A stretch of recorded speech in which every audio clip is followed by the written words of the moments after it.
아유, 죽겠네. 오늘따라 이렇게 머리가 아파.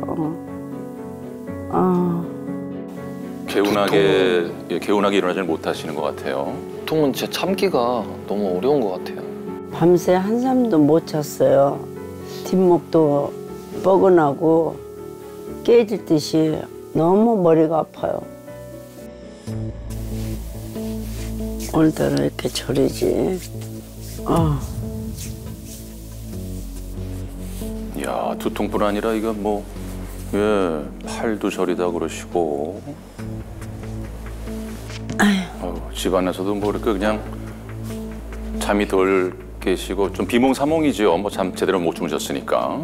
들어보니까 혈압 높으신 분들은 그 아침에 어지러움이 조금 심하다고 하시더라고요.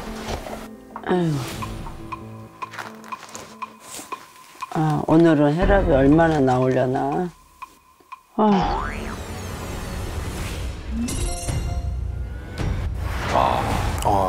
높은 거죠? 높게 나오네요. 내가 이러니 머리가 안 아플 수가 있나. 이제 또 식사 전에 공복 혈당을 점검해 보시는데, 공복 혈당이 239면 많이 높죠. 오호. 네. 어제보다 더 많이 나왔네.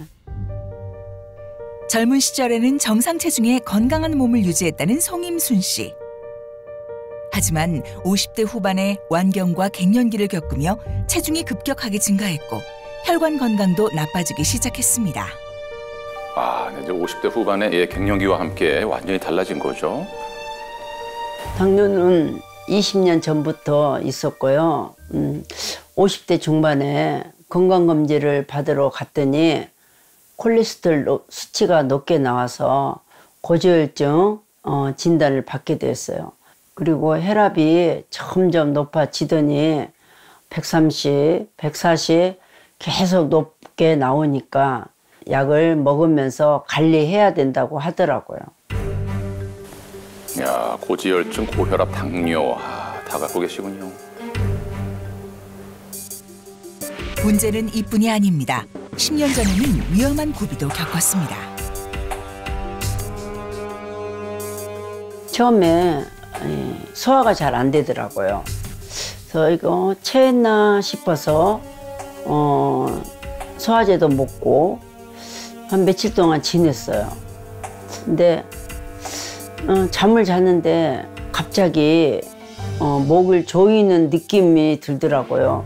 그래서 일어나 보니까 손발이 차고 피가 잘 안 통한 것 같아서 남편하고 바로 응급실을 갔어요. 응급실을 갔더니 신경경색이라고 하더라고요. 진단받고 30분도 안 돼서 바로 응급으로 스텐트 수술을 받았어요. 참 힘들었죠. 진단 결과는 심근경색. 심장에 산소와 영양분을 전달해주는 혈관이 막혀 심장 근육 조직과 세포가 손상되거나 괴사하는 증상입니다. 대처가 조금만 늦었다면 생명까지 위태로웠을 상황.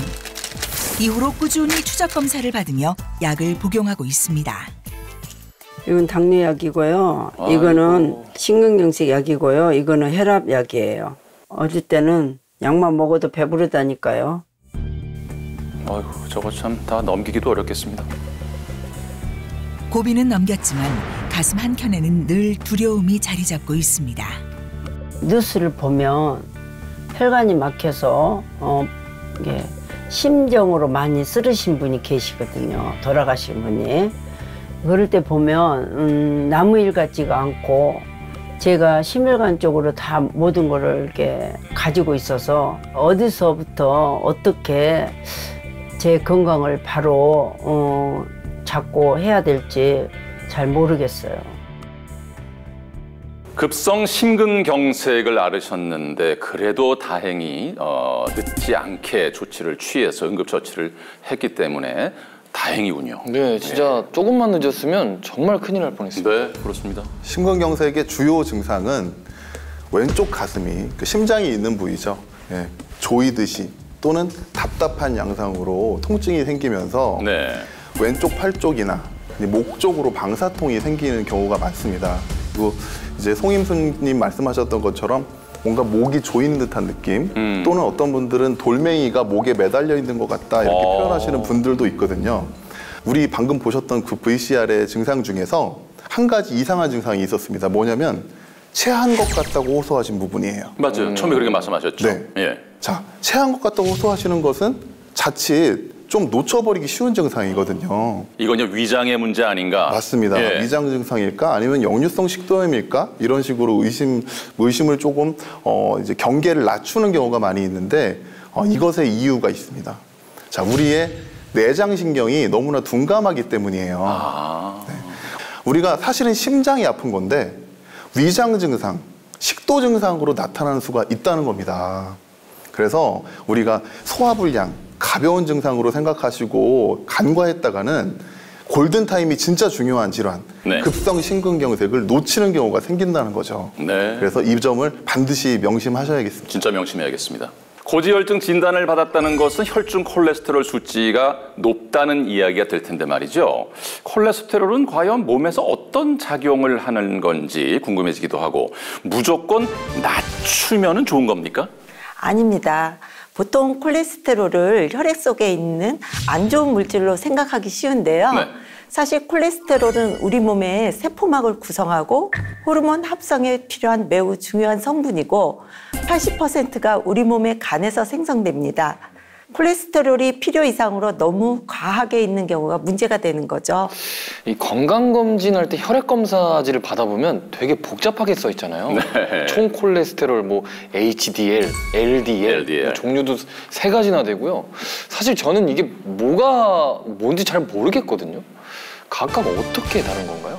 콜레스테롤은 물에 녹지 않는 지질이거든요. 네. 그러니까 우리 기름과 물이 섞이지 않잖아요. 네. 그래서 특수한 어떤 운반체가 있어야지만 이 콜레스테롤이 혈액에 녹아서 우리 온몸 곳곳으로 운반될 수가 있습니다. 네. 자, 이 운반체가 바로 LDL, HDL과 같은 지단백입니다.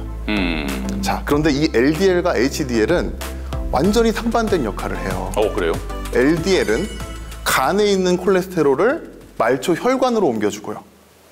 HDL은 그 반대로 말초 혈관에 쌓여있는 콜레스테롤을 간으로 운반해주거든요.